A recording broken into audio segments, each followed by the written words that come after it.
संसार में जब भी आध्यात्म की चर्चा होती है तो उसमें सबसे अधिक महत्व दिया जाता है गुरु का।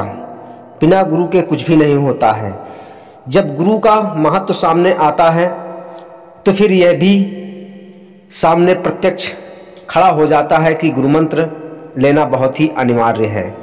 यानी कि नाम दीक्षा, नाम तो सभी कह रहे हैं, लेकिन यह नाम क्या है, इस नाम की महिमा क्या है, इस नाम को कैसे जाप करना है। इस कलयुग में नाम रूपी परमात्मा का सार शब्द इस कलयुग में भवसागर से कैसे पार करेगा। तो सबसे पहले जानने की आवश्यकता है कि भवसागर है क्या। आध्यात्म प्रेमियों के लिए जब भी भवसागर का जिक्र होता है तो एक बार दिल अवश्य दहल जाता है। भौतिकता यानी कि यह जो प्रत्यक्ष रूप में सारी प्रकृति दिखाई पड़ रही है, जिसका भोग और उपभोग किया जा रहा है, यह भवसागर है।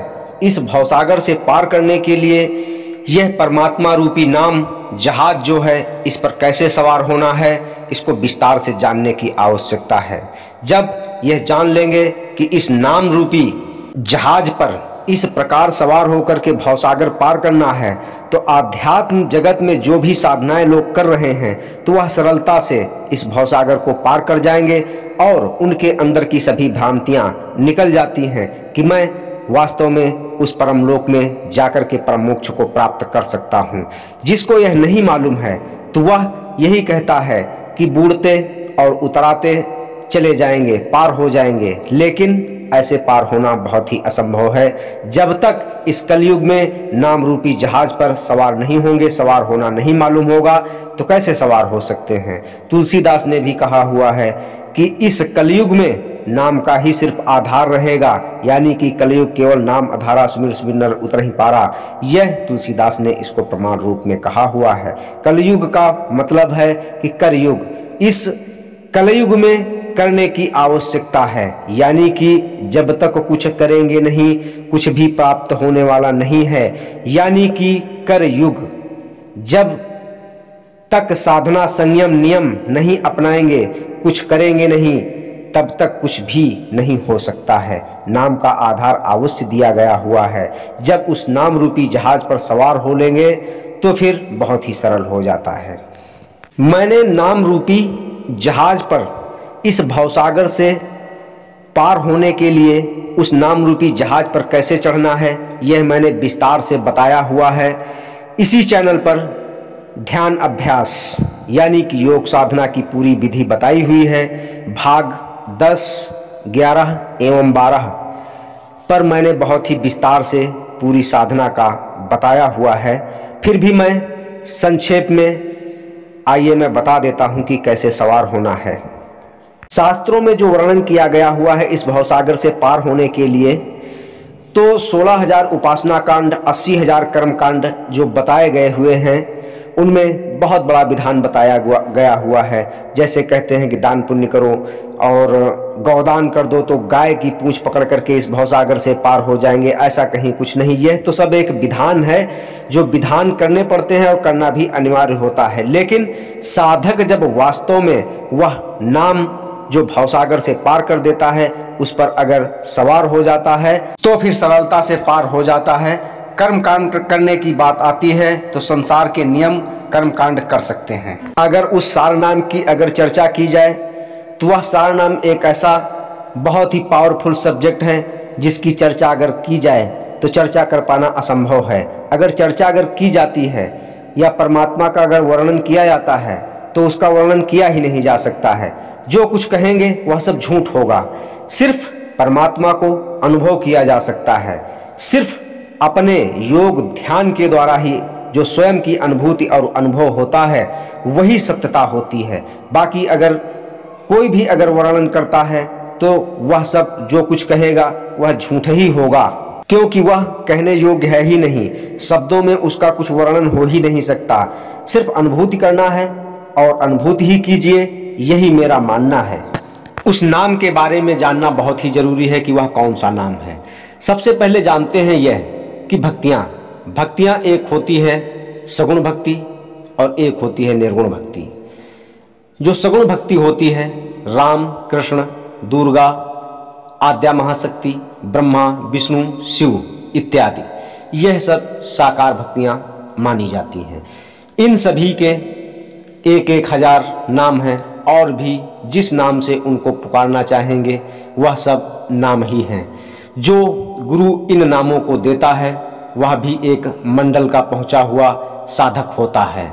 वह अपने शिष्यों को नाम देते हैं, जैसे ओम नमो भगवते वासुदेवाय, तो यह भी नाम एक अपने मंडल और अपने क्षेत्र में उन साधकों को ले जाता है। तो यह साकार भक्तियां हैं। फिर निर्गुण भक्तियां निराकार ब्रह्म की उपासना होती है। उस निराकार ब्रह्म के बहुत ही नाम हैं।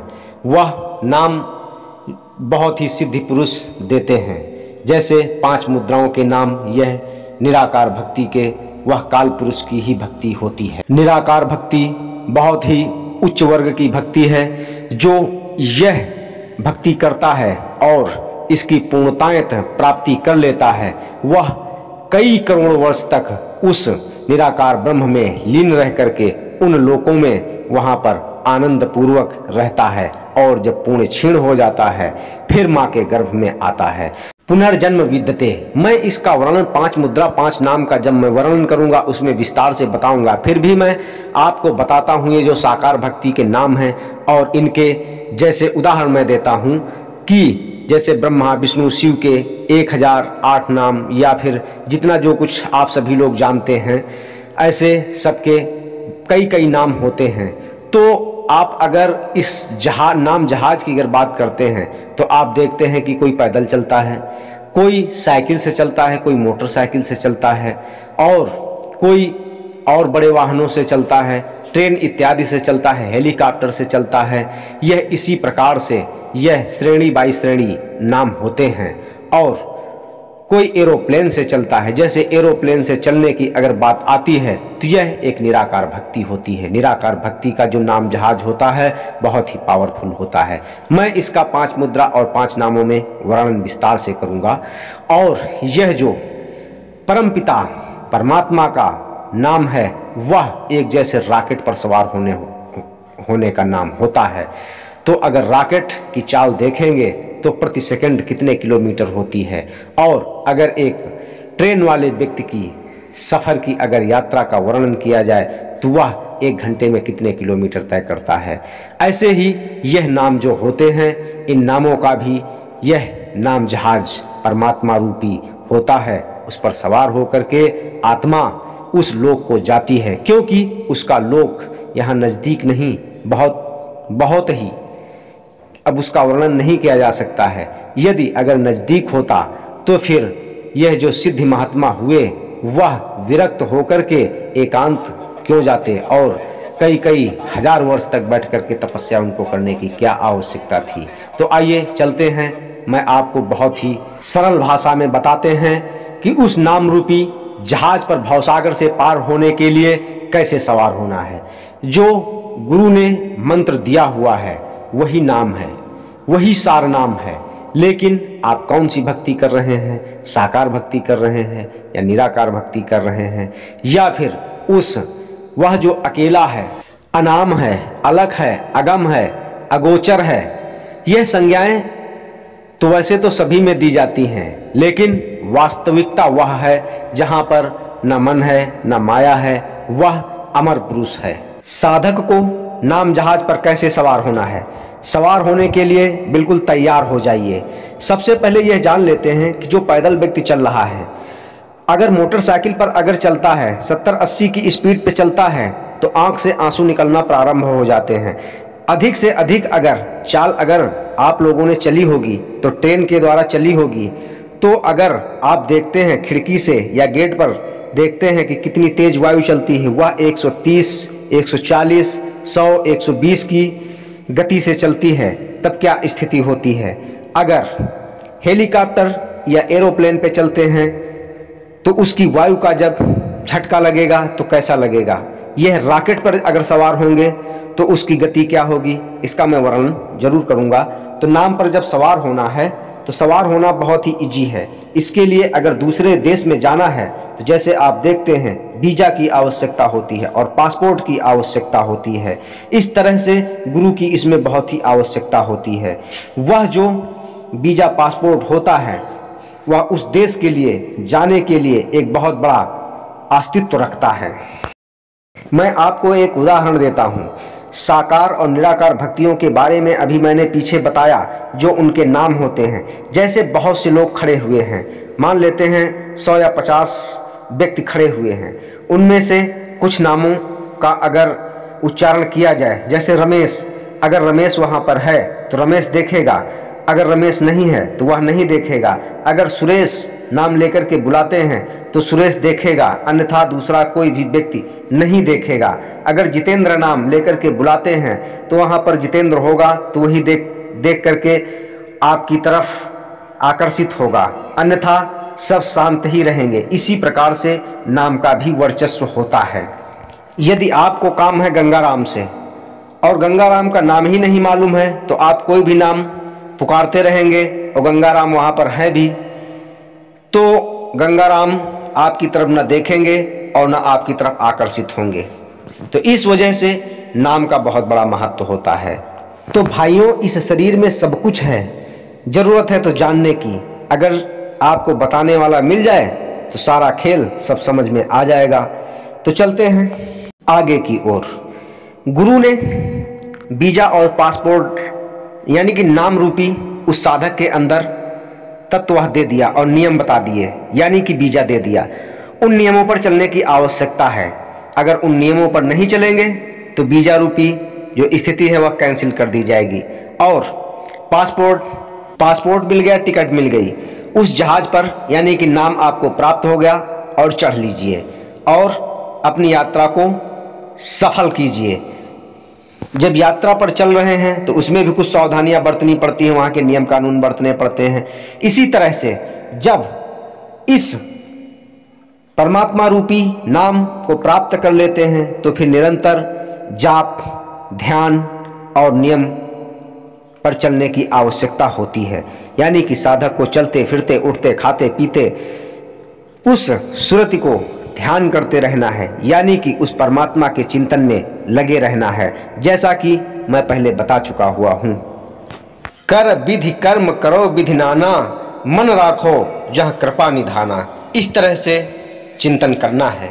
और जो गुरु के द्वारा नियम बताए जाते हैं उन नियमों का अगर पालन नहीं करेंगे तो आपका वीज़ा जो है कैंसिल कर दिया जाएगा। आप उस देश में कभी भी नहीं जा सकते हैं, यानी कि परमपिता आपको कभी भी अपना नहीं सकता है। यह तो हुई बात उस नाम जहाज पर चढ़ने की तैयारी। अब उस नाम जहाज पर कैसे सवार रहना है?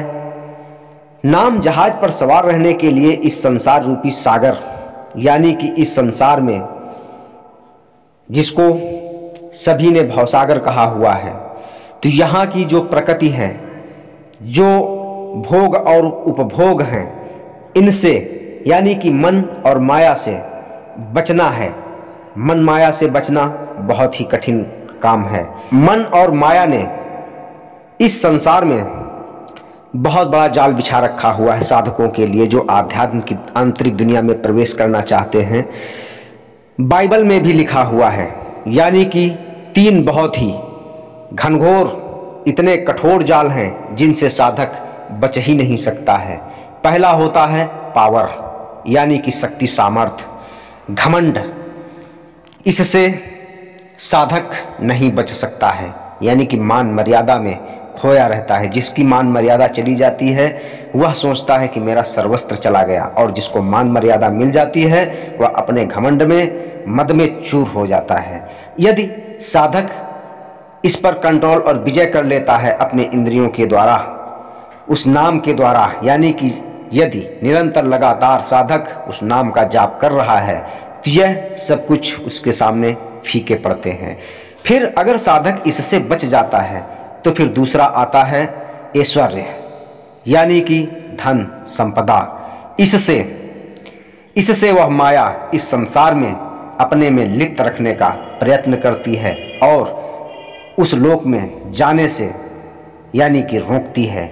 रिद्धि सिद्धि के द्वारा साधक को यह सब प्रत्यक्ष माया देती है और अपने में लिप्त रखने का प्रयास करती है। यदि साधक निरंतर लगातार इस नाम का जाप करता रहता है और उस परमपिता परमात्मा का चिंतन कीर्तन भजन इत्यादि यानी कि ध्यान भजन करता रहता है तो वह इसको कुछ भी छू नहीं पाता है, यह संसार उसको फीका लगता है। फिर तीसरा जाल जो आता है, बाइबल ने कहा हुआ है, बाइबल में भी लिखा हुआ है, यानी कि स्त्री का जो आकर्षण है इससे कोई भी नहीं बच पाया है। यह बहुत बड़ा सम्मोहन है, बहुत बड़ा आकर्षण है, इससे कोई भी नहीं बच पाता है। आखिर में बड़े बड़े ऋषि मुनि भी धराशायी हो जाते हैं। यानी कि माया का बहुत बड़ा खेल है, यह मन और माया का ऐसा ही खेल है, इसी को भवसागर कहा जाता है। और इस भवसागर में नाम रूपी जहाज बचा सकता है, यानी कि उस नाम को निरंतर जाप करते रहें, लगातार जाप करते रहें, चलते फिरते उठते खाते पीते, यानी कि हर समय श्वास में उस परमपिता परमात्मा का नाम निरंतर जाप करते रहेंगे, यानी कि उस नाम जहाज पर सवार रहेंगे तो आप गिरेंगे नहीं, यानी कि उन नियमों पर चलेंगे तो आप कभी भी कोई भी कुछ भी किसी तरह आकर्षित इस संसार की तरफ नहीं हो पाएंगे। यदि नाम का सुमिरण ही नहीं कर रहे हैं तो भैया उस नाम रूपी जहाज पर जब सवार ही नहीं हैं तो सफ़र कैसे पूरा होगा? सफ़र पूरा हो ही नहीं सकता है। जब उस जहाज पर सवार ही नहीं है तो कैसे सफ़र पूरा हो जाएगा? तो मन और माया बहुत ही बाधक है। इन सबको कंट्रोल करने के लिए नाम को निरंतर जाप करते रहना चाहिए और सबसे पहले अपनी इंद्रियों को कंट्रोल करना चाहिए। इंद्रियों में सर्वप्रथम चक्षु इंद्री यानी कि नेत्र कहते हैं कि अच्छा देखना है, यानी कि कोई भी अगर कहीं भी सुंदर स्त्री को देखते हैं तो उसकी तरफ अकायक नज़र चली ही जाती है। कोई सुंदर वस्तु देखते हैं तो उस तरफ देखेंगे ही देखेंगे, यानी कि नेत्र चाहते हैं कि मैं अच्छा देखूं, कान चाहते हैं कि मैं अच्छा मधुर सुनूं और जिह्वा चाहती है कि मैं स्वादिष्ट यानी कि रसों का पान करूं। इसी तरह से यह जितनी इंद्रियां हैं, इंद्रियां अपनी ओर खींचती हैं, तो सबसे पहले इंद्रियों को काबू करना है। कहते हैं मन जाता है तो जान दे, गहके राख शरीर, उतरा पड़ा कमान से क्या कर सकता तीर। तो भाइयों, नाम जहाज पर सदैव सवार रहें। जो संत सद्गुरु गुरुओं ने उस नाम को दिया है सदैव उसका स्मरण करते रहें और जाप करते रहें।